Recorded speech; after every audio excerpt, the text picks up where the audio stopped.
Après cela, Jésus se rendit à Jérusalem pour une fête religieuse. Près de la porte des brebis à Jérusalem, il y a un bassin entouré de 5 porches. En hébreu, on l'appelle Betzata.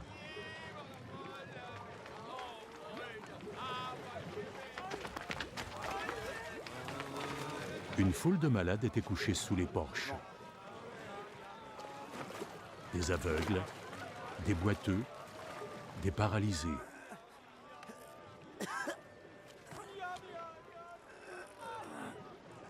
Il y avait là un homme qui était malade depuis 38 ans.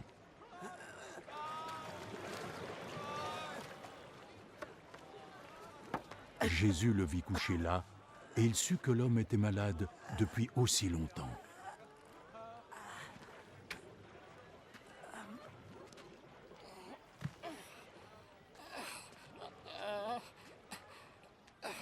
Tu aimerais te sentir mieux. Ah, Seigneur, oui, mais je n'ai personne pour me plonger dans ce bassin au moment où l'eau bouillonne. Le temps que j'arrive au bord pour y entrer, un autre me passe devant. Oh.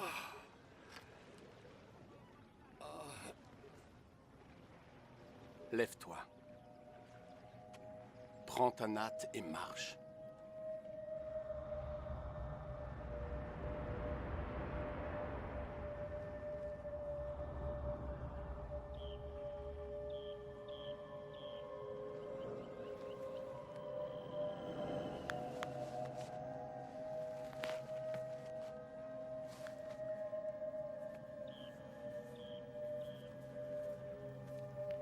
Aussitôt, l'homme fut guéri.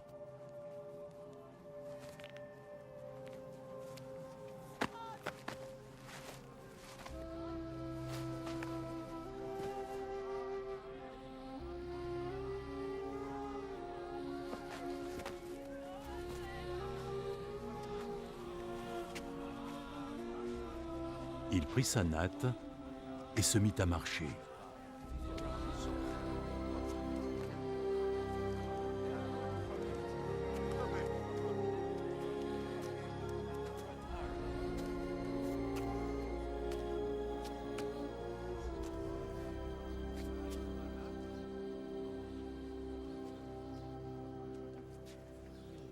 Le jour où cela arriva était un jour de sabbat. Donc les responsables juifs dirent à l'homme qui était guéri « Toi, c'est le Shabbat. Tu ne sais pas qu'il est interdit d'apporter en ces lieux sa natte. C'est l'homme qui m'a guéri qui m'a dit de prendre ma natte et de marcher. Qui est donc cet homme qui t'a demandé de faire cela? » Mais l'homme qui était guéri n'avait aucune idée de qui était Jésus. D'autant plus qu'il y avait foule à cet endroit, et Jésus s'était éclipsé. Plus tard, Jésus le retrouva au dehors du temple. Te voilà guéri maintenant. Alors ne pêche plus, ou quelque chose de pire pourrait arriver.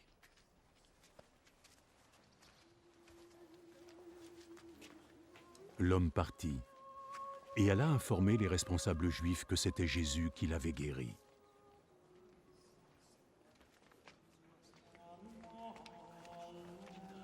Alors, ils commencèrent à persécuter Jésus, parce qu'il avait fait sa guérison le jour du sabbat.